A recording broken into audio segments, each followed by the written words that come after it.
You have to get out of your comfort zone. Otherwise, you're stuck in the I can't. And what if you can? Of course, like I can never do these things. I can't write a book. I can't be a pro snowboarder. I can't go off a 60-foot jump. I can't go off a big rock jump, my first photo shoot ever. Hello to all the dreamers and risk takers out there.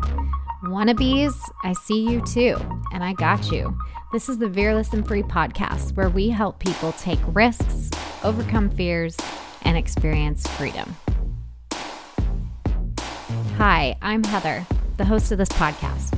I'm also a risk taker, adventurer, van lifer, world traveler, business owner, Enneagram 9 peacemaker, student in Brazilian Jiu-Jitsu, connector, daughter of Christ, and encourager to all the dreamers and wannabes out there. This is the Vereless N podcast, and we have meaningful conversations with people who took risks in pursuit of their dreams to discover how they did it. Whether they've started a business, traveled solo, moved to a new state or country, chose an alternative lifestyle, or started a new hobby, these people have one thing in common. They decided their dreams were bigger than their fears.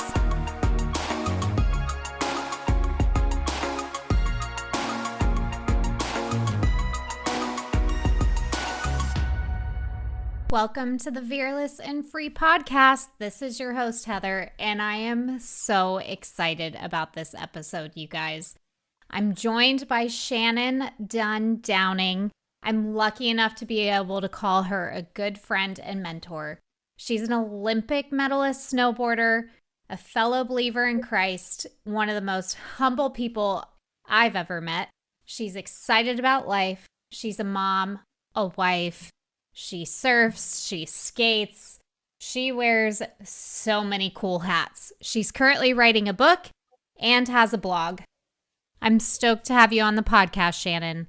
How are you? I'm great. Thank you, Heather. I love that you started a podcast, and I'm so honored to be here today. Well, it's nice to have you on. Okay, if you've listened to this podcast before, I love telling the story of how I met my guest if I've actually met them in real life.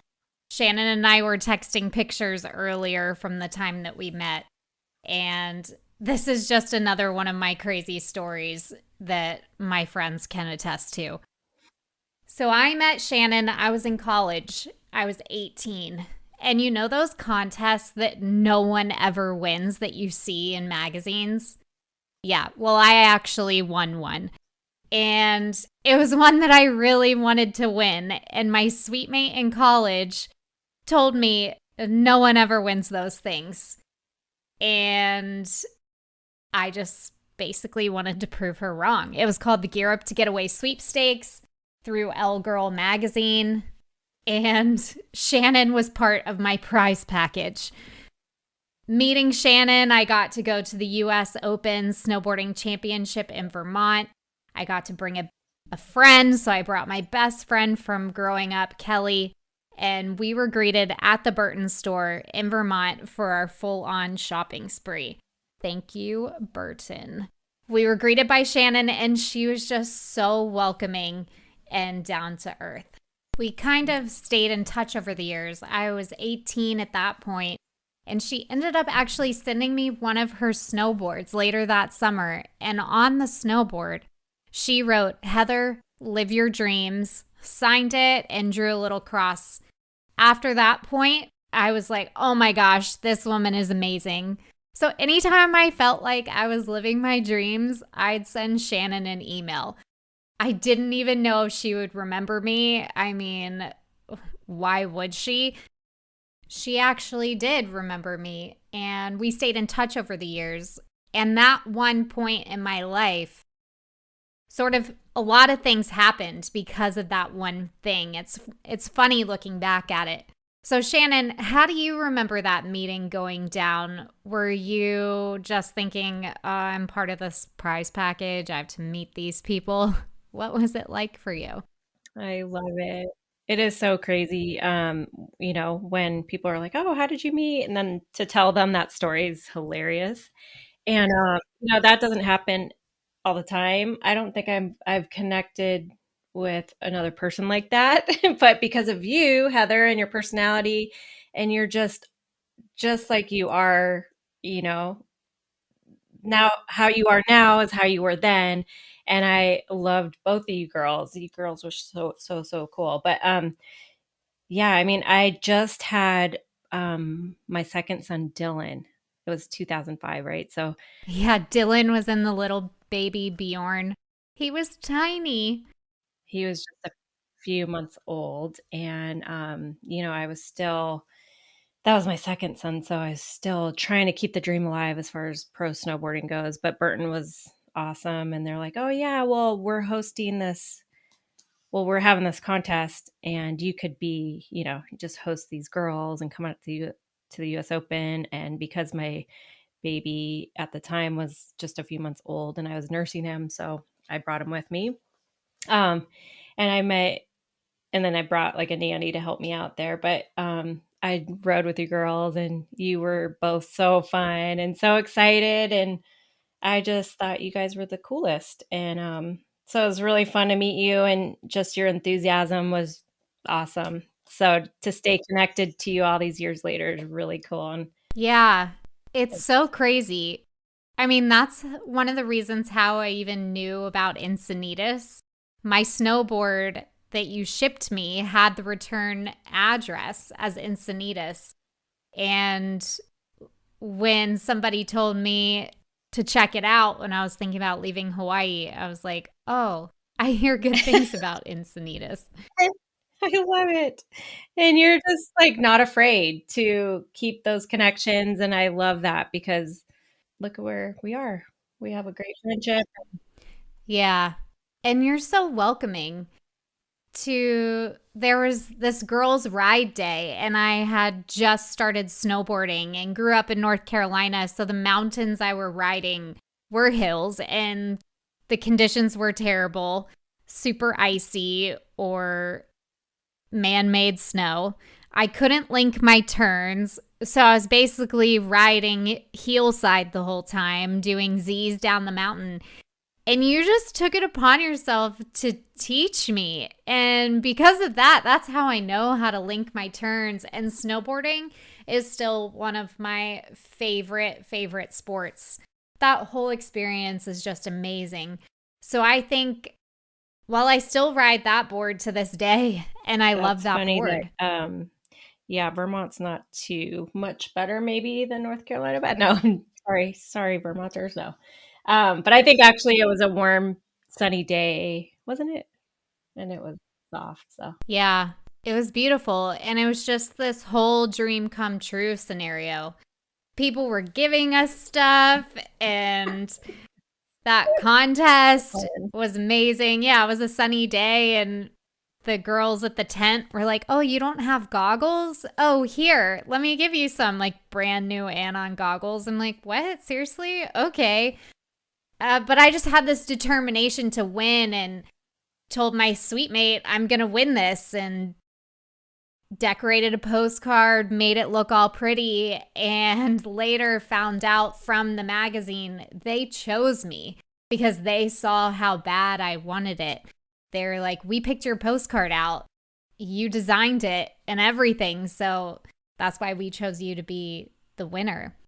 Yeah, story of your life. Because I'm sure the more you do these podcasts, the more your stories are gonna come out about all these, like, amazing other contests that you've won, and you just put yourself out there and, "Hey, I'm gonna win this," and you do. It's really awesome. Yeah, I won another contest the next year. My family calls me the professional contest winner. But this podcast is interviewing you and how you are fearless and free in your life and always in pursuit of your dreams. So I'd love to know, what are your biggest passions in life and how did those start? Yeah. So, I mean, I've always had passions, and I think that's a really very important thing to have. And so when I was really little, I loved gymnastics and figure skating. I lived in Chicago, and my dream was to be either an Olympic gymnast or Olympic figure skater. And so I pretended like I was I was just pretending when I would practice, I would pretend like I'm in the Olympics and I have to focus and here's my dance routine. And I'd go through like my aunt's classical tapes. She had all these like classical music tapes, um, because that's my era is tapes. and so I'd listen to them and get the perfect floor routine song and all that. So that's kind of how I started. I loved sports my whole entire life. I have an older brother, and I would just follow him in whatever activity he was doing. He played hockey, and so I wanted to be a hockey skater or on a hockey team, but they didn't have girls hockey, and I really didn't want to play with the boys. I was just way too intimidated. And so then we moved to Steamboat Springs, Colorado when I was 9, and they didn't really have a gymnastics or figure skating programs. So I tried skiing, ski racing, hated it. And on my blog, I kind of wrote about like wanting to join the ski jump team. They didn't have girls. And then my mom was like about to throw a fit, like, oh no, my daughter's going to be on this. She can do this. And I was like, no, I don't think so, mom. I'm like looking at these gigantic jumps and I'm like, I don't really know. I mean, hey, if it was like there's a team for girls or they kind of wanted a girl and it wasn't so difficult, then I probably would have tried. But I was like, I don't think so. So time goes on, and then there's snowboarding. And our steamboat ski area didn't allow snowboarding until I was 16 years old. That was like 1988. And my brother tried it first, and he was like, oh, you got to try this cool sport. So fun. And then my best friend, Betsy, was also like, this is so awesome. And I tried it the first day, and I put my skis away forever. I bought a snowboard that next day, and here we go. I've never skied again. And that became my passion. And, it just started as this new exciting sport that I loved, and it was creative. And, I really didn't like ski racing because you had to like go as fast as you could around gates. Somebody told you where to go, and I hated that. Like, I don't really want to go there. I kind of want to go at my own speed or wherever I wanna go. So snowboarding, there wasn't like freestyle skiing at that time necessarily. I mean, there was like bump skiing and fly off a cat track and do these like double daffy and um, these kind of funny tricks, but snowboarding was just way cool, and that's why I loved it. But, I didn't have my sights on like a professional career at all. And there really wasn't too much going on in that professional area anyway. It was like a couple magazines that you could look at, which were really cool, a few girls, and I didn't really have my sights on that because I was going to college. You know, I had 2 years left in high school before college, and I was like, okay, I'm going to college. And I did go to college. I went to Colorado University, but just one semester at a time because it just like one thing led to the next in snowboarding. I did a contest, I started doing contests with my brother. I didn't get last. And then I practiced a little bit, and then I finally won a contest. And I was like, oh, if I give this some more time, there's not too many girls and this is really fun. So I'm going to keep going. So that's sort of how it all started. And then literally one thing led to the next. I mean, I have to just say God put this all together because I mean, my brother and I went to Hood. That's why I'm writing this book because there's all these stories that just fell into place that I really don't have an explanation except for God. Um, just happened to run into um, the guy that he sponsored me, and then I was able to just go to contests. I did well in those contests, and it was just like the next step, and the next step, and the next step, and before you know, you have a full on career and just all these amazing opportunities and funny situations and things like Yeah, that's so that. awesome. That's one thing that I've said before is that dreams to outsiders always seem like these big things to make happen. And when you break it down, it's really just little steps that lead to everything. And you're so easygoing that you're just like, yeah, cool. Yeah, cool. Okay. And yeah, okay, I'll do that.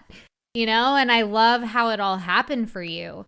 So what was that decision point for you when you were in college and then there was this point where you had to decide if you're going to continue or you were continue school or you were going to pursue snowboarding? What did that look like? Yeah. Well, there was always something right in front of me because going to college in the first place, it was because I didn't want to put all my eggs in one basket type of thing. And with, talking it over with my parents, we were like, well, you can always quit college. So just go ahead because you got in. But, you know, so just, I kind of just looked at the opportunities ahead of me. And so I had some opportunities with snowboarding and I had the opportunity to go to school. So at that time I could do both. But then I had the I went to a World Cup in France and I got third. So that was like, okay, maybe I need to take that second semester off so that I could continue doing contests and I'll return back to school in the fall, that next fall. So I did that for 3 fall semesters. And finally, talking with a counselor, they're like, you can't get the second semester classes first semester. So then I was like, okay, I'm done, because I won a World Cup title. I mean, that's amazing in itself. At that time, I mean, that was like the biggest kind of overall win at that time. So yeah, that was, and then my sponsors, started to pay me. Um, and so that was like, okay, well, I can always return to school, but I can't always return to snowboarding. Once I walk away from that, I'm done. So I'm gonna go for it. So it's just the opportunities. And I'm glad I went to school because it forced me to really appreciate those times when I was on the mountain and I could train. I was like really focused, like hyper focused, whatever I was doing. I was like really dedicating time. And it wasn't, when you have like so much time, you're just kind of lagging. But when you're really, really focused, you can get so much more done. It's more efficient almost. And that's kind of what happened, I think. Like when I was training, I didn't even have a half pipe in my whole home or at my home resort. So when I would go to contests, I would just be like, oh my gosh, this is my chance to ride a half pipe. I would go as early as I could and stay longer than most anybody. Everybody would go home and I'd just stay and train, train, train, train, train. So um, as far as like my training, I'm not relaxed and I'm not mellow. But the rest of me is like when I'm done with it, I'm like, oh, la di da. So I kind of have those two parts of me, and you can ask my family. That's kind of like the whatever the those two parts of me are sort of strange because I'm super mellow, but then I'm like really, really focused and like a robotic, like must do this, must do this. And if you get in my way and in my focus, I get really irritated. So anyway, that's just a part of who I am, I guess. I think it's really smart that you're going to pursue both at the same time, school and snowboarding. And then snowboarding started to weigh in heavier, and you made the decision that you needed to pick one thing to focus on, you know? I think it's really smart when you're pursuing your dreams to think of it in a strategic way like that, because sometimes it doesn't always work out the way you want it to at first, but that doesn't mean that it won't down the line, you know? And so you kind of spread it out like that. Exactly. Yeah, because you don't know how it's gonna work out, and snowboarding was so new at the time, especially, like, for girls, like, was there gonna be even be much of an opportunity? But then everything lined up, and, my friend Tina, we were just, like, tag team. So, if it wasn't really for Tina at first, I don't know if I woulda, like, pushed through either, but she was there, and we both it was just great. Like, how everything unfolded was just perfect timing, and, of course, when I look back.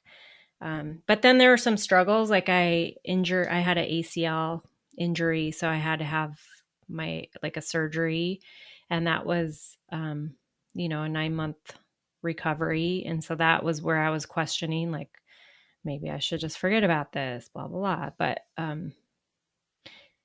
that's just like I had help from my family and kind of sorting out things and stuff like that. Yeah. Did you do anything sort of mentally to get over that time when you were hurt? Were you kind of feeling down? Like, how did you get through that? Yeah, that's a good question. Because 9 months is a long time, I feel like, to be out of your sport. When did that happen? Was that at the beginning of the season? No, it was right at the end, which is perfect timing, but, I had such an awesome doctor in Vail, at the Vail Clinic. He's just world renowned, but it was really important to have a doctor that was just as positive as I was. Like, I was like, "I'm having a miraculous recovery. Like, I don't care who tells me otherwise, this is gonna be amazing." So that's what I had said, and then I went to one doctor, and he was just kinda negative and just my not wasn't feeling it, and my dad was like, we're gonna get a second opinion," and so he found this doctor in Vail, and the doctor in Vail was like, "Oh, yeah, you're gonna be just fine," and, even during the surgery, because I wanted to be awake, because I had never had a surgery before, and I was like, "Oh, I'll have the epidural. I wanna be awake for this." What? So hardcore, Shannon. So, I'm on the operating table, and I'm awake, and the anesthesiologist is like, "Here, you need to have some, like, relaxing gas, whatever they give you." And I was like, "No, I don't want it," and he just would not stop, like, "You need the gas." "I don't want the gas." "You need the gas." I don't want the gas." I just I never had just, "Can you be quiet? This is gonna be a big problem if you do not stop offering me this stuff. That's why I want to be awake. Otherwise, just knock me out. Why would I want to have the sleepy gas?" It's like, Why did you want to be awake? Did you want to watch? I just wanted to see what was going on. Like, I don't know. I was also going to school because I was interested in being a physical therapist. So Yeah. I don't know. Anyway, um, but my surgeon he had, like, classical music blasting, and then throughout the surgery, he was like, "This is amazing." He would just he was, like, almost I've never seen anybody more passionate in their life. It was like he was doing the best thing. It was like, when you go and you're paddle boarding this magnificent in the Maldives or something, he's just like, "This is fabulous," and then I can feel a big tug on my leg. I couldn't feel pain, but I could feel, like, something going on. I was like, "Whoa."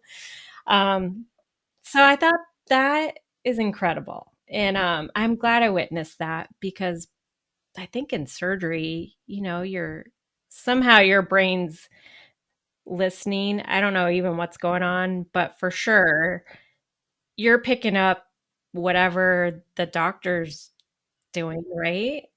Somehow, I don't know, I just felt like that is awesome, and he was one of the most encouraging people through that, through my knee surgery and healing and things like that. So, 1, that was important. 2, well, 1, I wanted no matter what to have just this amazing experience. So the first part of my rehab was great. It all was great, and my knee's still great. I have no issues with it. my knee, and I had 2 knee surgeries and they're both fine now, but um, you know, by it's wearing. It's definitely wearing as you're trying to recover and everything like that. And I had great people around me and friends and stuff. Um, but I did hit a low point, and you have to read my book. Yes. I can't wait for that. Go for that. But like, I hit a low point, and it wasn't just because of my knee. It was just the ups and downs of life. I just had so much quiet time during that time of my life too, where I would just go for hours at a time, um, just by myself. Because I think that year I took off a year of school, and did I? Yeah. Anyway, I just had so much quiet time, and that was a time where I had I literally just didn't have distractions in my life. And at that time, it was a time where I could kind of contemplate, like, what is my purpose, and what is going on with life in general. And that's when I just cried out to God, I just kind of hit a low, and like, God, who are you? And I need you to show me, like, you're the creator of the universe. I want you to show me who you are. And can I please also meet my husband? That was part of my cry. And those are my 2 prayers. And then a month and a half later, I met Dave. And that year, I just knew that's my husband. I just knew it. So anyway. I love that. I love that. I really like what you said about choosing your doctor because we have the opportunity to choose who's on our team. You knew what type of person you needed in your life at that time. Somebody who's going to be positive and on your same level of optimism. And when you met the doctor who told you this isn't looking good, you were like, okay, bye, and found somebody else. And then to have that experience in the operating room, I just love it. And I think that's super important. If there's toxic people in your life or people that you just don't vibe with, they don't have to be part of your team? That's right. I agree with that. So I have another story about a doctor. After my first son, Logan, was born, my like, it's called foot drop, and I couldn't like lift my toes up. I couldn't move like my foot up and down.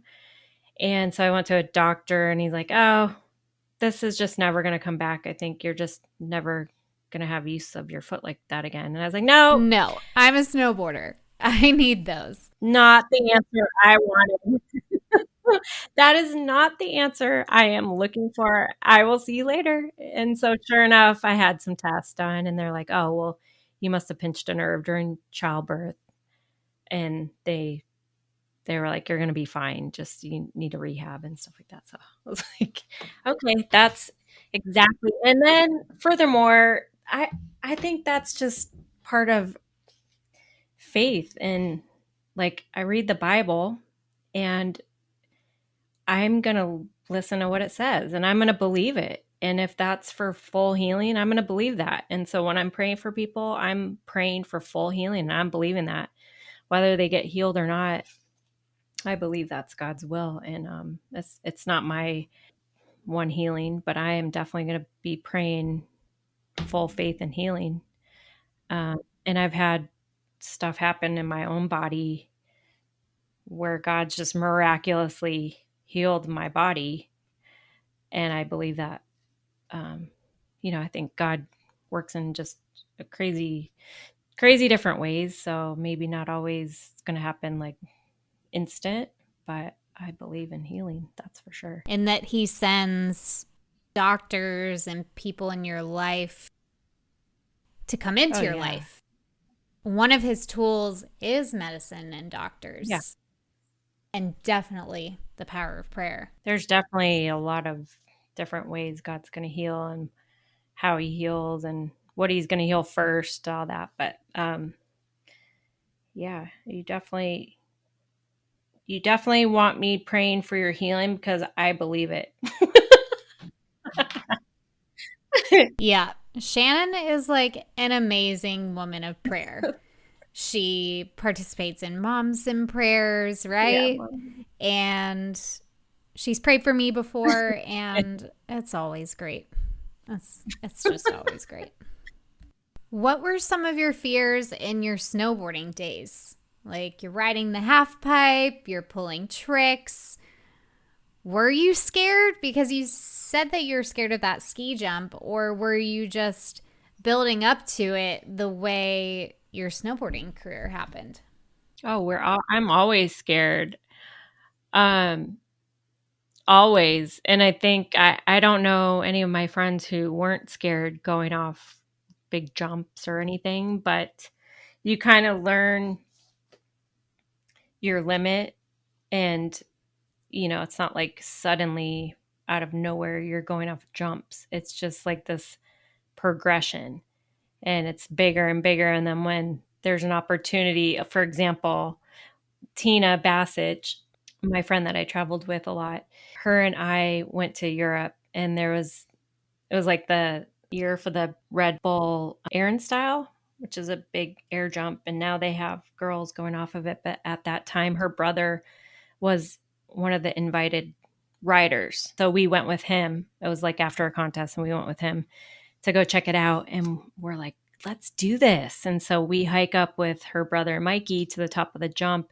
And it's like the 60-foot jump. We've never seen such a big thing. And it's up on the scaffolding. You have to, they actually put it on the outrun of the 90-meter jump in Austria in the Olympic ski jump venue. So we get to the top and we're like, we're going to do this. And so the guys are like, you can do this. You got this. And then the contest organizer is like, you cannot, what are you girls doing up here? You cannot go off this jump. And we're like, we're going off this jump. Yeah, we can. And he's like, you're not allowed. Well, why not? Well, because you are girls. And we're like, yeah. So we're having this like fight with this guy. And finally we convince him finally he agrees that we can try out and we're going to try out. We have three chances to go off this jump successfully. And if we can't pull it off, if we can pull it off, he will allow us to go off 2 times during the main event, but we cannot get judged. You are just like the sideshow. And to us, we're like, okay, good enough. Good enough. At least we get to go off. Yeah. You're like, we just want to ride it. So, whatever. Yeah.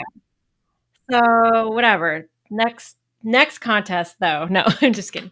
So we're just totally freaked out. They were like, what do we do? Now what do we do? Like now we have to it's different when you're just going off and you have all this confidence versus you have to do this because otherwise, Yeah, there's pressure. yeah, so much pressure. And we crashed pretty hard, pretty good. The first couple times, definitely the first time, but then we did it, and then we were allowed to go off in the main event, and That's so we're like, awesome. yeah. So we had these pink outfits that we put on, and we're like, we're doing it, and they, called us the crazy American girls, I love it. but yeah, oh my gosh, I was shaking, but you just kind of learn to use your fear in like a focused way, and that's like most athletes.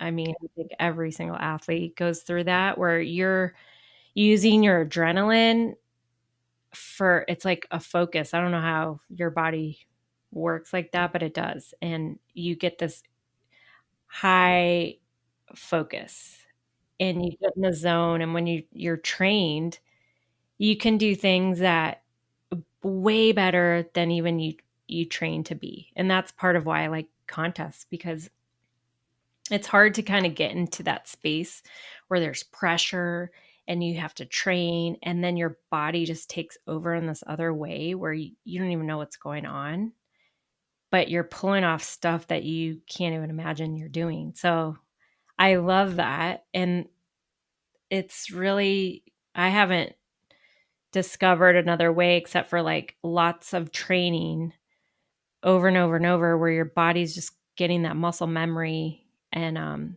you're able to execute crazy things under pressure. So it's kind of cool. I love how you just brush it off. Like, we crashed pretty hard, but you're not going to let that stop you. You're like, yeah, let's go back up there. But we were young.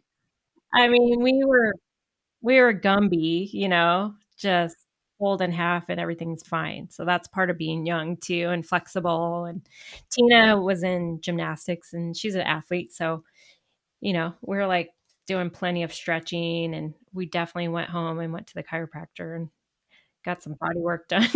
So, and that's part of being an athlete too, is like you just crash and then you get your body work. You go get massages, you get chiropractic work, whatever. You just have to keep physically fit and, get rid of your kind of injuries. You're always dealing with injuries, not severe injuries, but just like little whatever, like aches and pains and Like tweaks and stuff. I mean, you guys, you and Tina were like pioneers for women in the sport, taking charge and not letting the men dominate and providing a path for other women. What was that like? What did that feel like to you, having that fence holding you back in a way? The fact that you're girls. most of the guys in the industry were super supportive and helpful. And, we'd be at a jump or in the half pipe and asking the guys, like, how do you do this trick? And they're more than willing to help. And they were cheering us on. So that was really great. Um, and then, like, our families, guys in our family, my brother and my dad, and Tina's brother and her dad. And I mean, they were just like gung ho for us. So we had tons of encouragement.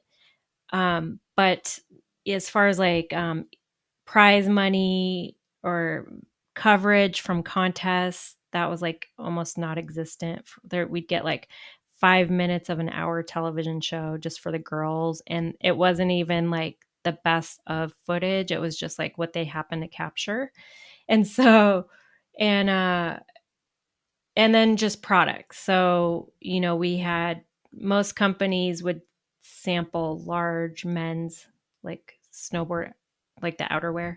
So we'd get the men's large samples and we'd have to roll them up 5 times and, and just like snowboards with like naked women on them. And like, that's kind of what the graphics were. So it was a mix. So with Tina and I, our biggest thing was to get in front of the camera. And it was kind of crazy because some of the girls would be like, "You're always trying, what are you trying to be? You're just trying to be famous." Like we'd kind of I overheard a couple times, like, they're just trying to be famous. But no, we were actually trying to promote women's snowboarding because we knew that was the only way we would have a job. That was the only way this was going to work out for any girls, because right at that point, 5 minutes of footage for a TV special was not going to cut it, was not going to enable us to have a sponsor, really, because that's the name of the game. Like, you have to promote your product. Yeah. Companies are trying to sell their products. So when you break it down, it's like, well, we have to be of value to our company. So let's create value. How are we going to create value? Well, one, we could get in front of the cameras.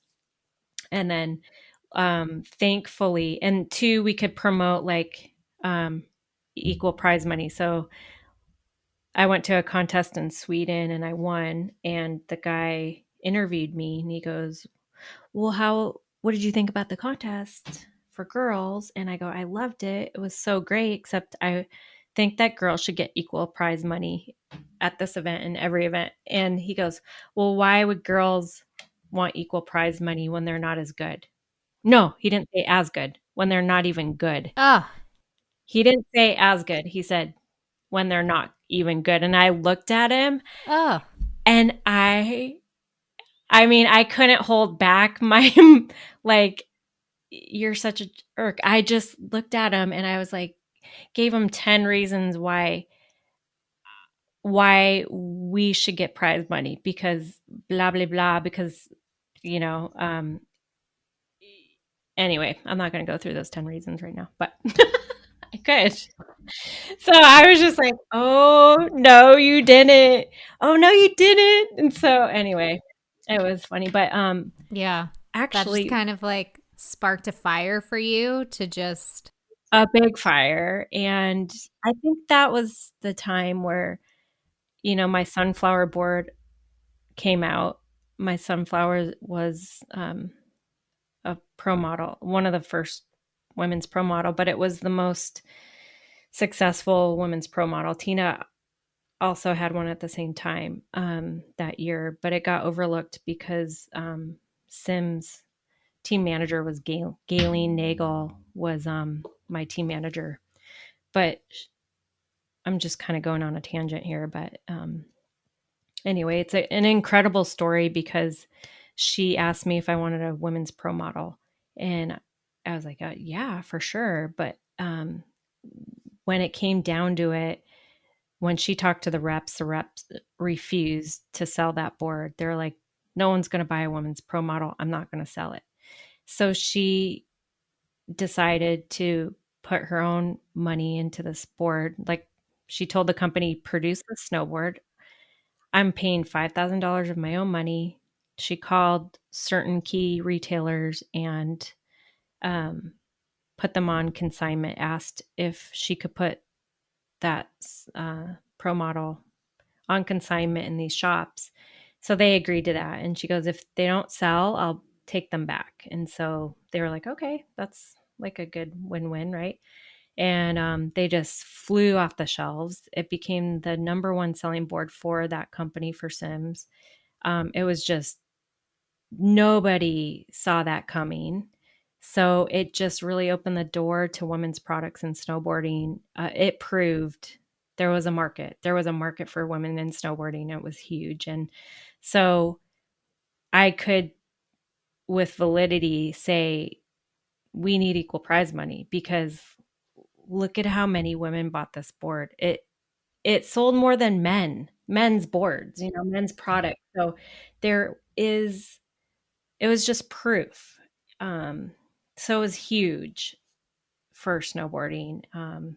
It was really, really cool. So anyway, Tina and I had a great time capitalizing on whatever we could, and promoting women in snowboarding. We wanted to be girly.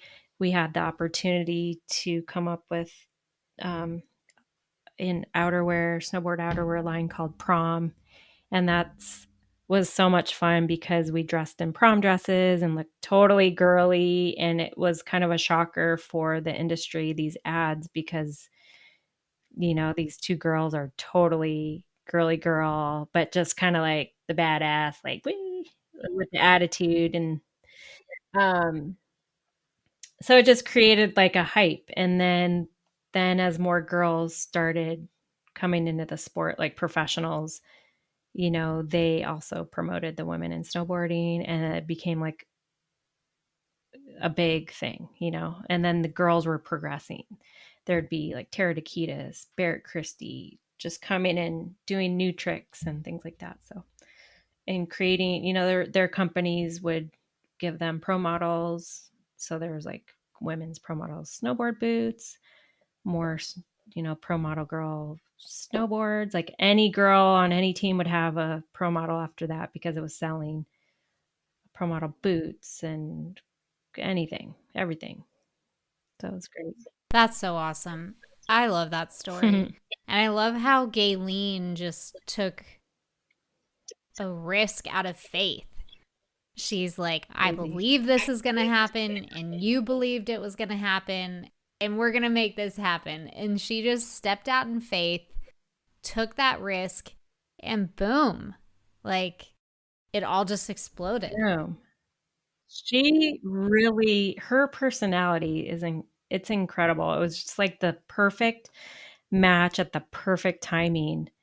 And she is so humble. Like it's like she has no idea what she did because she's always writes it off like, oh, I just did this.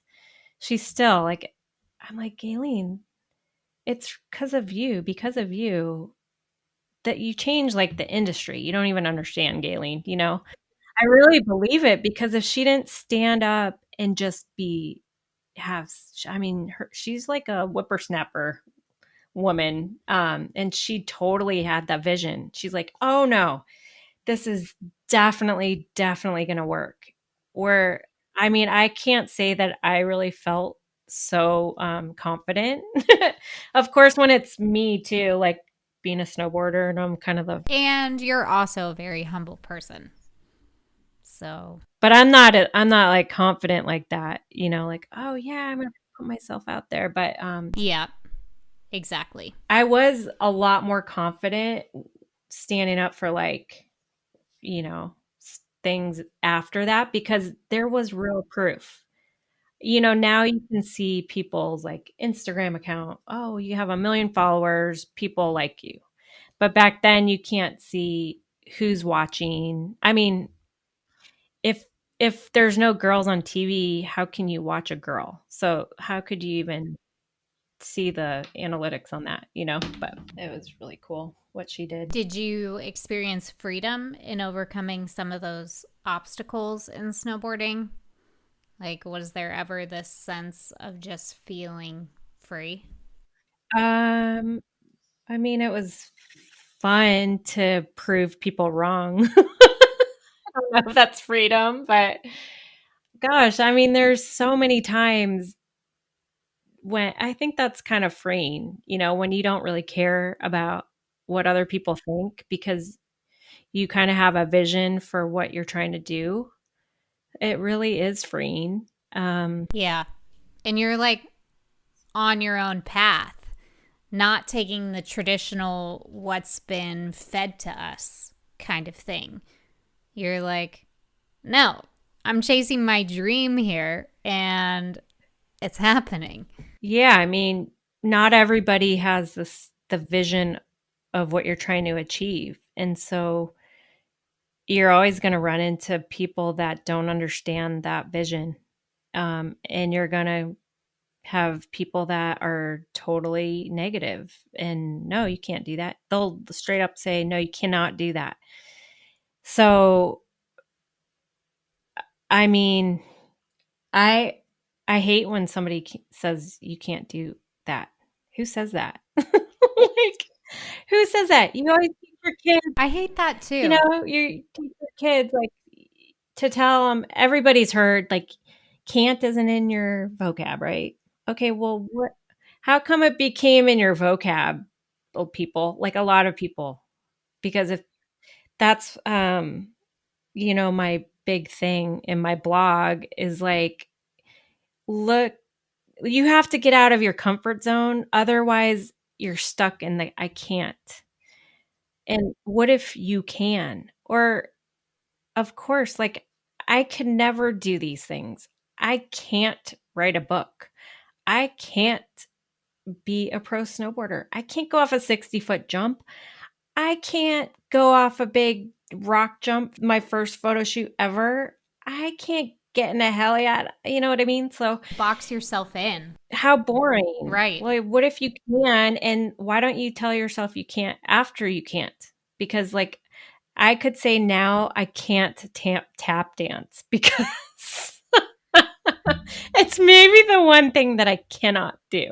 I have You can play pickleball. I can play pickleball, but tap dancing, I have a pair of tap shoes because I got roped into this tap class and jazz hands. I can have jazz hands. Okay. And someday if I really dedicated my life, I could tap dance, but right now I cannot. But hey, I tried it, okay? Yeah, getting out of your comfort zone. That's exactly what it is. It's when you try something new and it challenges you, and then you experience growth and confidence, and you're just building your character and building your tool belt of all these different things that now you can do. right? Yeah. And then it just opens up all these experiences and connections and other things. And that's sort of what's freeing, right? Yeah. So who cares? Yeah, if you who cares if you can't, but along the way, at least you're gonna meet some cool people and yeah, exactly, build some character. Right. And who really cares? Like whoever thought that we're supposed to like be perfect and never fail. That's not the way to live, you know. We're supposed to just Yeah, that's boring. that's so boring. So boring. Who wants to live like that? I don't know. Oh my gosh. So let's talk about life after snowboarding. So tell us what took you out of snowboarding and what was that experience like for you? Um 2002 I went to the Salt Lake City Olympics. That was my second Olympics and I was just really burnt out. And I think my career started in 1990, so that was 12 years. And I really felt ready to start a family. Were you married to Dave at that time? Yeah, I got married in 1999 and it just was something in me where I was like, "Dave, I want to have a family. I'm ready." And he's like, "Well, I want you to do everything you've ever dreamed of doing with your career before you have kids. I don't want you to regret anything." And I was like, "I've done what more could I do? Like I've lived the dream. I've put all my effort, everything, all of me into this. I loved it. I love it. And I I'm ready to have a family. I really feel like that." So he's like, "Okay." And right soon after that, I did have a baby. So that was 2002 of the Olympics and 2003, April 2003, 1 year later, pretty much, I had my oldest son, Logan. So, and then I was like, well, I'm going to be one of those moms that comes back from doing that. So I'm, I'm going to have this baby. This is before I had the baby. I'm going to have a baby and then I am going to the X Games. That's my goal. I want to come back. I want to do the X Games, which is usually like February, I think. Um, so, and I had that whole foot drop thing where my foot didn't work. So I was like going for walks and dragging my foot along with me. And I was like, okay, well, that's not a good situation. And so my foot came back, and the first time I rode back on the mountain, like, around Thanksgiving time, I got a concussion. And then I was like, gosh, this isn't like all these women are like, oh, I had a baby, it popped out a baby. I'm an Olympian now again. I don't know. That didn't work out so good for me. So I really struggled with my how my brain and my body was connecting, and it just must have been it's not like I could do anything. I mean, yeah, you can get back to your sport. That's what your my body needed, but it was such a long process and it was so strange because I never felt like so uncoordinated in my entire life.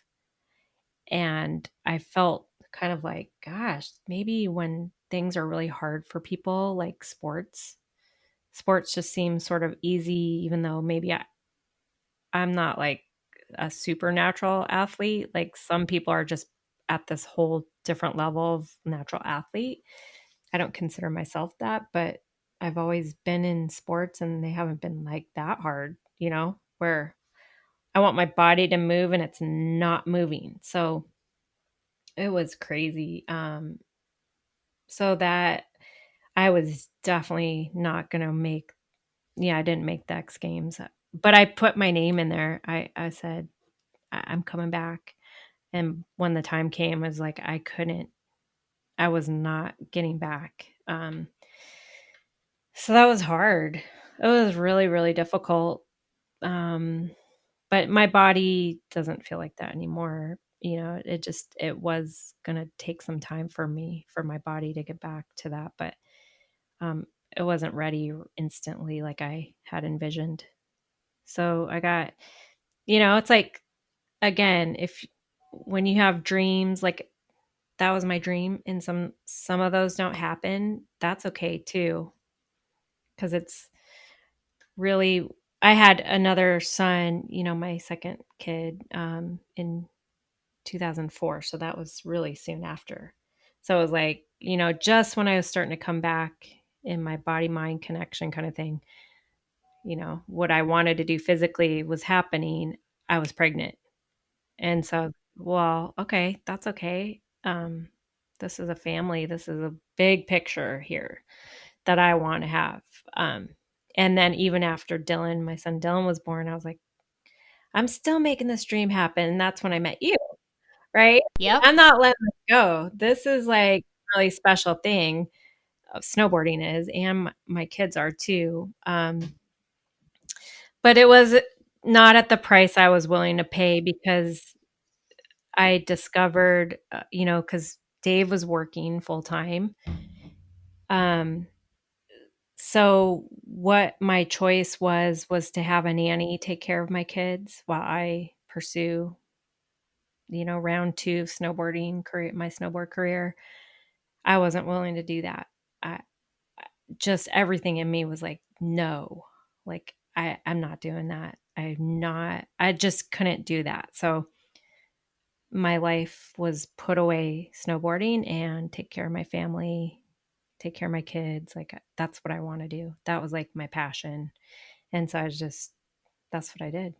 And I'm glad I did Your it. dreams kind of rerouted.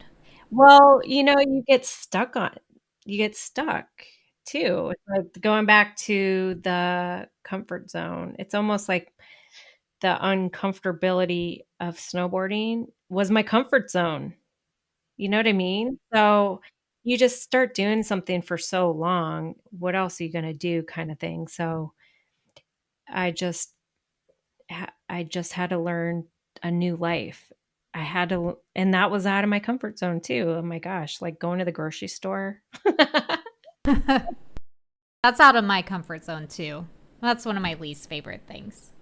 Oh my gosh, I have to live like a normal person. This was, like, really difficult for me to kinda wrap my brain around. I considered, like, everyday motherhood as, like, a normal person that I didn't wanna have a normal person's life. So, it's like, I have a routine, like, it was difficult.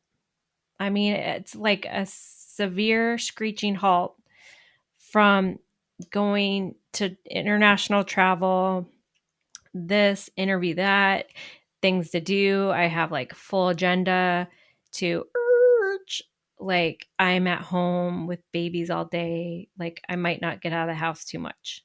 Like that's crazy. So, but it's so good. So good. I wouldn't have it any other way. I would do it exactly the same way. So, so good. You talk about this in your blog, but what are your dreams for your family? I feel like you're wanting your kids to be adventurous and push outside of their comfort zone. And I think that's amazing.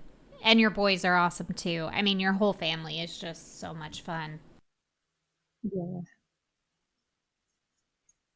We just love being outdoors and being adventurous and seeing life through two boys, young men is really amazing because like my boys love adventure. It's like Wild at Heart, that book and Yeah. they're so creative too. They'll just think of new adventurous things to do constantly. So I think that's so great for boy. I think it's great for everybody. But because I have two boys and getting to understand, I still don't understand men, but kind of coming to understand like they need adventure. They need to be wild at heart. And what an awesome thing. And this pandemic has been actually amazing for them because um, when we were locked in, they found my youngest son Dylan found my dad's fly fishing rod in our garage that my dad kind of gave them a while back. And he just started checking it out and trying to cast it in the backyard and in our street. And that's one of their biggest passions right now. And even my son works at there's a fly shop in San Diego, which we were surprised about, but he works there and he's amazing. He's like when I go fly fishing, and I'm learning how to fly fish because of them, because I want to be involved in what they're doing. But he's my guide. Dylan's my guide. Like I'm like, Dylan, you have to help me catch a fish because I haven't caught one without him. And he gets me right. He I catch it. I catch a fish like right away every time with him. So, and they both love it. They both love diving. They both love snowboarding. Being on the boat and fishing, any kind of fishing, diving, surfing, skateboarding. So I love it. That's so cool. And that's my dream for them, is just to keep loving life. There's just so many kids their age. They're both Logan's a senior, just graduated actually. Dylan's 16. My gosh, he just graduated. Today he finished his last class. Congratulations, Logan. But there's just so many kids that are bummed right now because they have, at least the outdoors is just amazing and nonstop. And to go outside and explore what God's created is awesome. You're never gonna, or you're always gonna be amazed, you know, going outside and living life out there is amazing. So I'm thankful for that, because there's kids just playing video games, or I don't know, just don't have anything to do. They're not passionate. And so I'm thankful for their passions. Well, this has been awesome. I'm just going to ask you a couple more questions and then we'll wrap up. We could talk for hours, I'm sure, but I don't know if people would actually listen for that long. If you had not chased your dreams and pursued snowboarding, what kind of regrets do you think you would have? What do you think your life would look like right now? Oh, oh my gosh, maybe I'd be like in Chicago with like, I'd still have like the 80s hairdo. I'd have a perm. like, and like, uh, I have no idea. Like, what possibly I'd be like in a casual, what do you call those suits? Like you have to wear for Oh, offices, like a office work. business suit? Yeah, like business casual outfit. Business casual and pumps. You'd be roller skating all the Well, that'd time. be awesome, but I think I would be more like business casual, like slacks, and I'd still have a Chicago accent.